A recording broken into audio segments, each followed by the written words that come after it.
people are constantly raising the bar. Sacrifices need to be made. What would you guys say are your biggest weaknesses? You or your enemy right now? It's success of life. Just a fucking podcast. Hey guys, welcome to the Student Side Hustle. This week I'm speaking to my lovely coach, Steve Hall. So if you don't know who Steve Hall is, hopefully you know the name Revivestronger. Revivestronger is like a sort of an education and coaching brand. What they do is they make podcasts, absolutely phenomenal podcasts, and they also make YouTube videos, and they also make fantastic Instagram posts, all that sort of stuff. There's four of them. You got Miguel, you have Ryan, you have Pascal, and you have Steve. So absolutely amazing team. Today we're talking to Steve. Steve, so one thing that I would like to talk about a little bit is, we'll start off with this, because Steve's recently become my coach, and for anyone who follows me, you know, I'm probably not the easiest person to coach. I've got a lot of weird stuff that needs a lot of workarounds, but I think working with Steve isn't quite refreshing, because it's sort of, he doesn't take this stance of like, okay, you need to do this, you must do that. It's a lot of like, okay, you might not need to do all these specific movements, but there's different things we can tie into there. So Steve, what would you say is the main sort of things in terms of approaches that you've had to sort of modify compared to the normal person, if that's even a thing, when sort of making my training program and then sort of taking those approaches? Cool. So, first of all, thank you for the kind intro, and I love, and that was always the aim, was for Revivestronger to outgrow me. I didn't want to be the biggest, because that would have its own pitfalls. So I wanted Revivestronger to be a bigger thing. And when you applied for coaching, I knew I was going to enjoy it. It was never a case of, I saw the application, I was like, oh no, James has scoliosis. This is going to be a right pain in the ass. I don't want to work with this guy, which I could see why people might have that thought. But I know you're a deep thinker. You really enjoy your training. And I know you have of your own experiences. And this is something I always draw upon when I have any client, but especially someone who has something that might make their training look a little bit different to someone else. So if they have an injury somewhere or anything like that, I don't approach it any differently. It just means, okay, that might have some limitations. Now let's work within those boundaries rather than just chucking in something generic. And I'm very open to the fact, for every client, when I develop a program, if they look at it and they're like, that exercise is shit for me, I'm fine. Like, let's get rid of it. Let's find something else. And I'm always looking for your feedback, James, because I'm not you. I don't know what you're experiencing. I might end up chucking something in there and you're just like, this is just stupid. And the really important thing, and something we're really big about at Revivestronger, is open communication. If you didn't feel able to express that something felt awful or something felt awkward, then I wouldn't be doing my job as a coach, and you wouldn't get the results you want. So as long as we have that open communication where I can kind of talk to you and you can feed back to me and we can kind of mold it to something that will work for you, that's what will bring about the best result. And that's something that I don't treat you any differently to any of my other clients. I do it with all of them. So everyone has these kind of, they're different, like men and women are different, but you have these overriding principles, and then these guide the results. So everyone at the end of the day is guided by them. You just then individualize as you move forward, and you have feedback, you see response. It's kind of an iterative system. We don't have a dogmatic way of doing things. So yeah, that's basically where we go with things. Yeah, I quite like the approach, because for me it's a lot like, you know how back in the day you'll always see those videos where it's like, okay, you got a squat to do X, Y, and Z. And then I like how you've taken a different approach where you've sort of been like, okay, for instance, if we take something like the Smith machine, most people in bodybuilding are like, oh no, useless machine. But then you've sort of seen, okay, this is the benefits of it, and then this is where it's actually useful. Would you like to briefly explain that, and then sort of say, like, why is this machine actually useful? Yeah. No, yeah, definitely. And it was always similar, because it seems nutritionally people have got a bit more with it, and flexible dieting, if it fits your macros, has become way more mainstream, and people get that. And there's even like coaches who are called like ice cream fitness or something, and it became a whole. So I always analogize it like that, where the human body doesn't know if you're eating an apple. It just knows it's getting certain macros, certain micros. So at the end of the day, you could be eating an apple, a pear, you could be eating a whole multitude of foods, and you could be getting the same sort of result. Same thing with exercises. The body doesn't know if you're barbell back squatting. It doesn't know if you're Smith machine squatting. All it knows is it's getting tension on a muscle group, and it's getting a certain amount of stress via volume and intensity.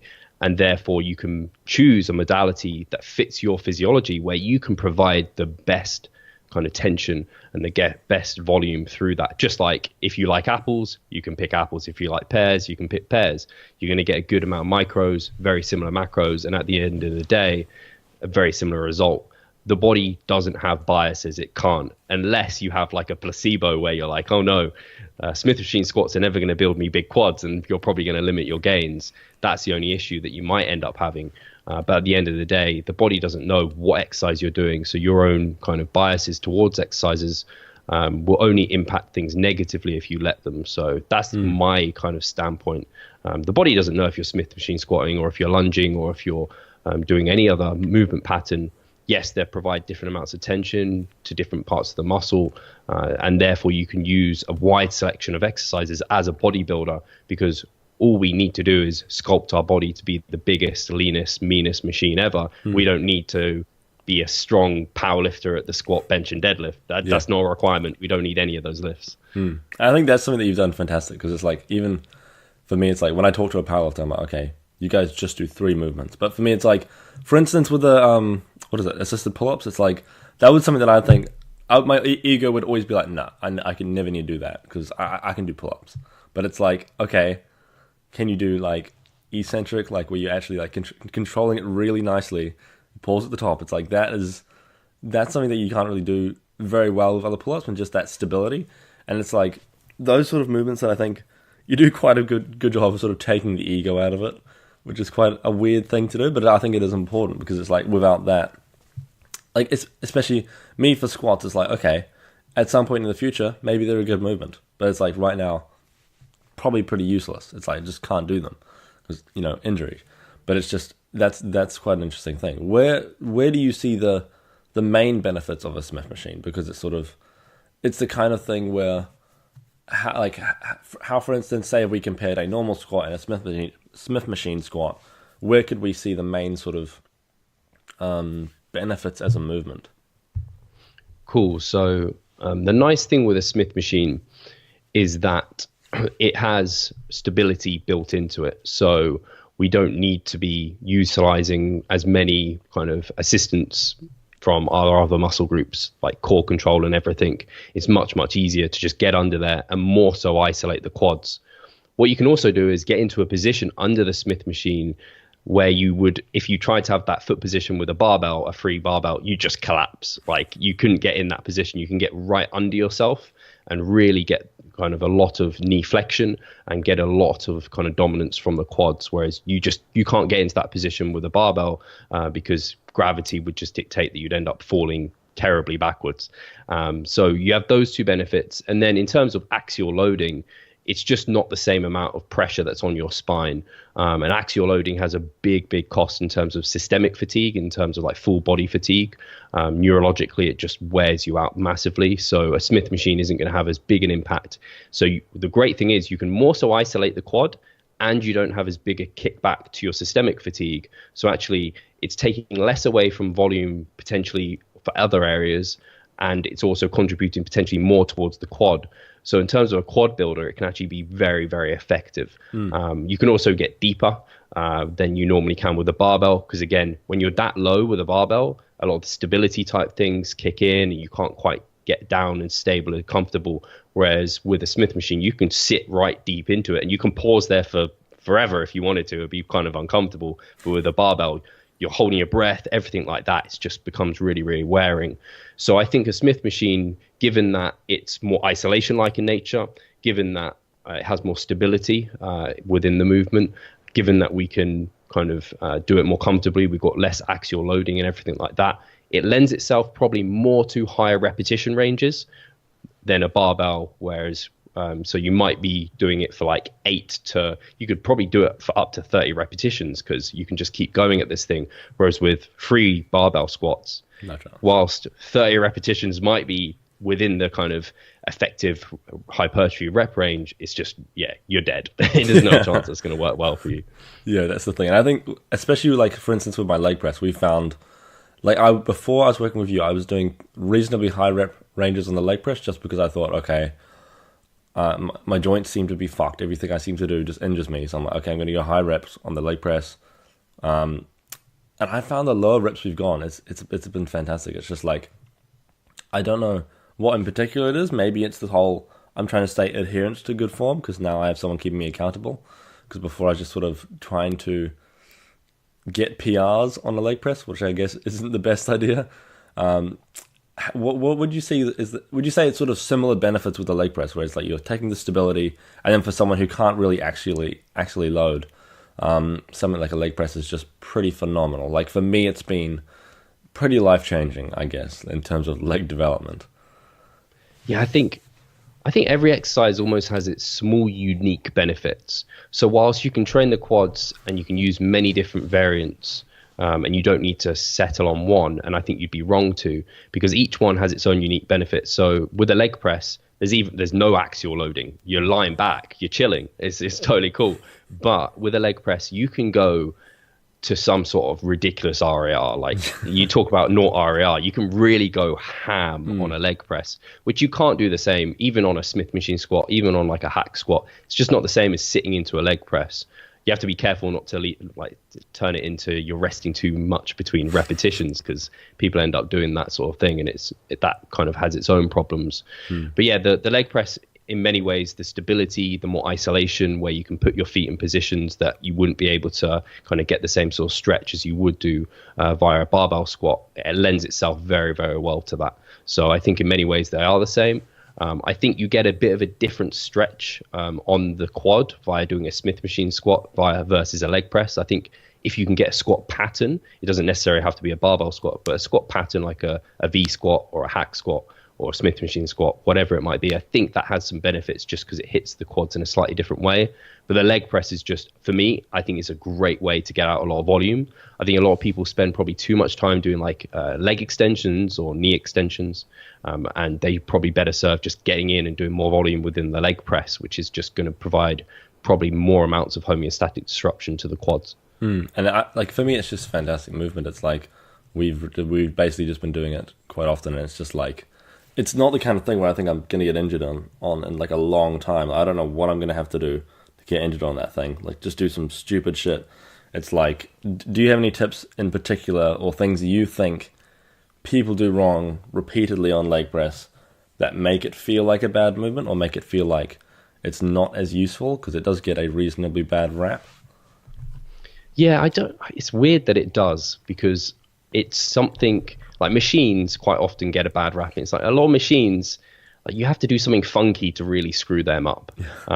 Like they're fitting the average person. That's how they're built. So on average, they're going to be fine for you. I don't know. With leg press, I think, what do people do wrong? Probably the biggest thing that people do wrong is they have the seat height at the highest. So you're not lying back. You're almost upright. This is automatically going to put your hips in a position where your range of motion is going to be short.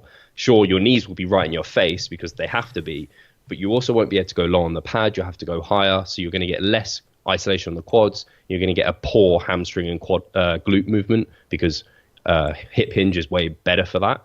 And then they load up because the range of motion is really small. They're getting in loads of big muscle groups involved, and they end up doing tons of weight, really short range of motion, really systemically taxing when it doesn't need to be. If you really like have the seat back, it's really reclined, you come really, really deep like you do on yours, James, control that range, then it doesn't create as much systemic fatigue, but it hammers the quads, which is what it's made to do. It's a leg press, and that's made to hit the quads. So it's when people fuck it up and they just try and change it into how much weight can I possibly put on this machine and do as much as possible.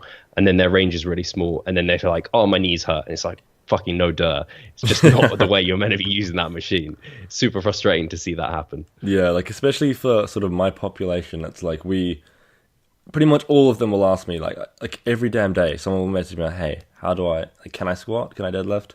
And I'm like, why don't you just leg press? Like, come on, like, you know, like there's all these other beautiful movements. Like just try a slice of them. It's just like, it's a reasonably frustrating thing, because I think it's just like, And especially you still get those memes saying like, "Oh, this is what someone who leg presses looks like." Someone who squats is like, "Okay, yeah, if you leg press like an idiot, maybe."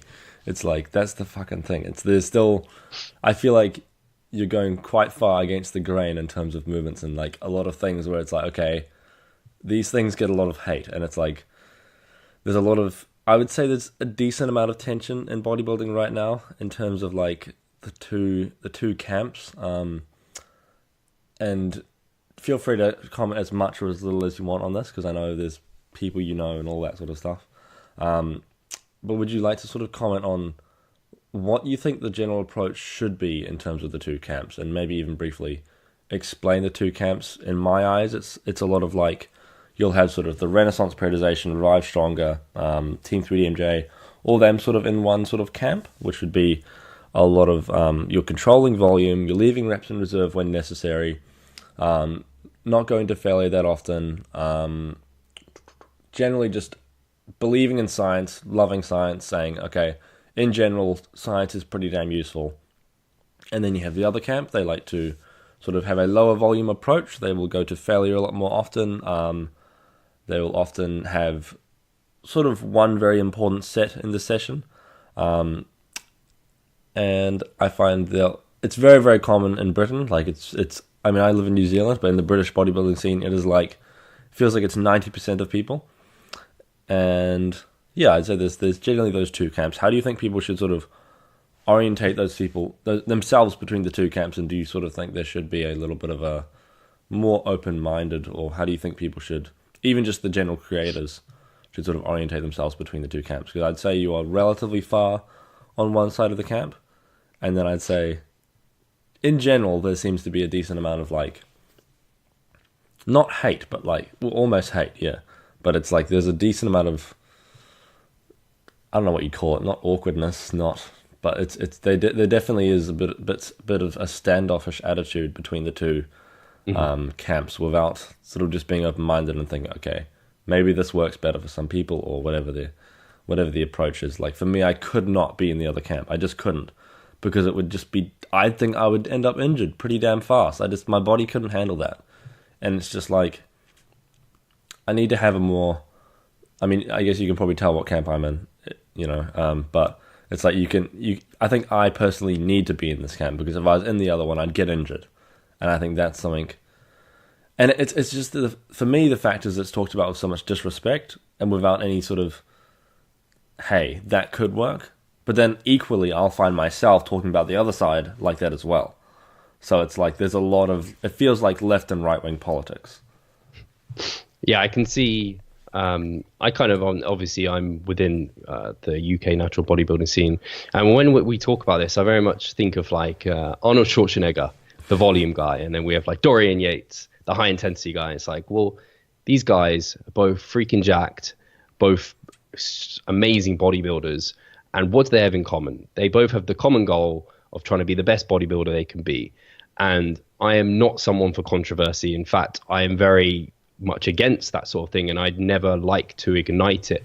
And I do my best to stay out of that sort of thing. So I very much, in terms of, I stay a bit on the fringes. So maybe you've seen more than I have in terms of the kind of maybe some hate towards different people in different ways, which I personally actually despise. And I find it really unfortunate, because I think bodybuilders have the common goal, like I said, to be the biggest, best version of themselves. And that's what I like people to focus on. And so when I see someone progressing their physique in an amazing way, that is what I'm focusing on. And I'm not focusing on the fact that maybe they do some things differently to me, because that doesn't make them a bad person. That just makes them choosing something a little bit differently to me. Just like you brought up the great kind of analogy of, okay, politics. So I have obviously family members, and some people, I mean, even Brexit, some people may have voted in or out. I'm not going to like massively hate someone because, oh my gosh, you voted differently to me. It's fine. Like, they have their own choice. They have their own free will. As long as generally they're a good person, they're not doing anything massively illegal or against the law and harming other people, like, fine, do your thing. It's cool. And so when you're talking about, and other people are kind of very kind of showing almost disgust towards the other side, I don't like, what is that? Like, that's just stupid. There shouldn't be sides. We're all on the same team here. We're all trying to be as big and jacked as possible. So this is partly why on the Revive Stronger podcast, I get on people who apparently have opposing views, get them to discuss it out. And when you've done that, basically they end up being like, okay, we disagree on that small one thing. It's not really a big deal. We're both not really sure about it. Overall, we basically agree on the big major principles. And I think the same can be said for the people who are leaving reps in reserve, not going to failure that often, focusing more on kind of what the science is saying in terms of volume progressions versus the people who are doing lower volumes, going much more to failure. At the end of the day, what are the two biggest things that matter? That we're doing sufficient intensity, we're doing sufficient volume. Both of them are doing that. And then what's the other thing that matters? Preference and adherence. So I think a big part of it is these people prefer doing it this way. These people prefer doing it this way. Now, am I going to argue that I think they're both going to get the same results? I would still argue, I'm like you said, I'm more so in favor in leaving reps in reserve, focusing on, in the short term, progressing volumes, getting stronger in the long term, making sure to take care of fatigue, managing things effectively, because as far as I'm concerned, everything is going in that direction. And if I was to try the other approach, I can't help but always think that that isn't the kind of necessarily the right way. And I wouldn't say the right way, just maybe the superior way. And then, like I say, I don't like to think I'm superior in that that's the way I choose. I just think, okay, I'm choosing to do it this way because it's working for me. I'm getting fantastic results. It works for my clients. And why would I do it a different way? And they may well be thinking the exact same thing, which is fine because it is working for them, whatever it might be. So that's the way I kind of see it. And I obviously am friends with AJ Morris, for example. And there was a time at which kind of it would be, oh, I don't know if I want to like train with AJ because he trains that way, I train this way. And so like there can be some times at which it's not as comfortable. And I think it would be nice if everyone just did everything exactly the same, because then like everyone can get along in that regard. But we're still friends. We still have respect for each other. Both of us, importantly, get results with ourselves and with our clients. And so that's kind of as far as I'd like to take it. I don't feel like I need to convince the other side that they should do it this way. But in terms of information I'm putting out what I think is correct, and I'm not forcing it upon people. I like the kind of the idea of you can lead a horse to water, but you can't force it to drink. And that's exactly the way I end up doing things. Like I advise, I base things off my experience and evidence-based practice essentially, and that's how I move forward. And I think that's how everyone should do it. So when, like you say, people are kind of maybe anti reps in reserve, RPE, I kind of just find it a little bit funny. That's how I try and take it, because I'm just like, it's funny that you think, I don't know, a 3 RAR is a piece of piss and a deload, because for me, that's easy gains and I'm making progress via that. And it's shown with my physique. And then you look at people who obviously are big proponents of it and have been for a long time. Eric Helms recently competed. He looked unbelievable. He looked really, really good. Mike Israetel right now, you see he's in like the best shape of his life. Like how much muscle has he got under there? And he still barely ever trains to failure. And Jared Feather, again, unbelievable natural bodybuilder. And I'm unreal now on steroids as well. And obviously you can cherry pick to like, they can do the same if we were having sides. But it's just, like we said, there's many ways to roam, and we pick and choose the one that's working for us. Yeah, I completely agree. I think it's just like, there's no reason to. The thing that pisses me off is like, especially when there's like a complete like, oh, you're a pussy if you do RIR. It's like, okay, are we here? Like, is this a dick measuring contest? Like, or are we trying to get jacked? Like, what are we trying to do here? Like, that's the fucking thing. And that is quite a childish mindset that pisses me off quite a lot, because it's just like, what? Why do you? Yeah. What are we trying to be the manliest guy in the gym? Like, are we descending into the typical like bro? It's like, no, like we're here to get jacked. Do it in a relatively intelligent way. Like, I think both sides can agree that, and it's just like, to me that makes absolutely no sense. But it's the kind of thing that I hope with time resolves itself. But I feel like it'll always be this sort of. And maybe the gap will, I guess the gap will get bigger or whatever, or maybe the anger between the both sides will get bigger. But I feel like it's the kind of thing that I think people will naturally pick their side, and it's unfortunate that there is sides, but I feel like maybe it's necessary, because like for me, it was very like, once I realized there was two sides, I knew exactly where I wanted to go, and I'm sure that would be the exact opposite for other people. And I think, for instance, if we look at you and AJ, it's like, you guys are both fantastic coaches. Look at your client results. They're insane. So it's like, and I don't think anyone could say that either of you guys are a bad coach. And obviously you guys are on complete opposite ends of the spectrum, but I don't think that matters. Like, it's like, that's the thing. I don't think there's many people who will respect AJ but hate you or something. So it's like, it's a subject where I think you had to pick the person you're talking about in regards to that camp.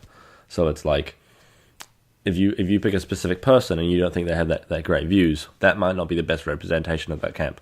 But if you take like the really good representations like yourself and AJ, it's like, okay, there we go. You're taking great representations of both camps.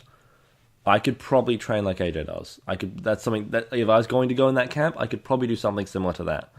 But it's like I couldn't go and do like something that's just ridiculous, like some Olympia sort of, like that just feels a bit like, okay, it's just a bit over the top. I don't think they've heard of RPE, like that sort of stuff where it's a bit much for me. And I think everyone needs to find that sort of balance, but it's a contentious subject that I think will become more interesting as we see it develop, especially once you're aware of that sort of thing, and then especially being in this sort of industry, I guess, it's like you see it among people, and then you'll notice among certain friends. Like I've noticed, I've like come up with people, and then I've noticed you can tell which camp they're going into, which is interesting. But then it's not like now we're like, oh fuck you, bro. Like it doesn't matter. It's not a political party. It's like, that's the thing. It just doesn't. It doesn't matter at the end of the day, apart from what you want to do and how you want to train. But one thing I would like to talk about is, and we talked about it a little bit in episode 100, is this whole entrepreneurship thing can be very, very socially isolating. And I'm not, especially when it's digital. It's like you have, like, especially for yourself, I can imagine, it's like, okay, all your friends are across the globe. It's like Pascal's in Germany, Miguel is in America, and Ryan is also in America, I think. Yeah, Miguel goes between Houston and Canada sometimes as well. So yeah. Yeah, so it's like very far. They're spread across the globe, and it's like, how do you go about, I guess, keeping sanity or mental health? Because it's like, for me, I've found the more I've dove into sort of entrepreneurship, the less I've been like, less friends I've had in person. And I don't think everyone likes to paint it as like, okay, now your friends hate you because you're doing something that they aren't doing or something. But I really don't think it's that. It's just like you have to dedicate more time to your work, and then you dedicate less time to your friendships. And then also that combined with leaving high school is that's a pretty obvious thing that's going to happen. How do you go about keeping mental health intact when you're sort of an online entrepreneur? Because it's like and I don't know if you'd call yourself that. That's what I would see you as.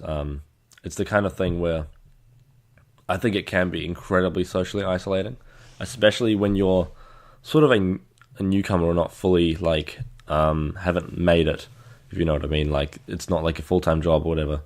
Like even just speaking from my own experience, it's very socially isolating. And I found I've had to actually think about it and be like, oh shit, I need to make sure my friends are close with me, because if they're not, then I'm going to go crazy and get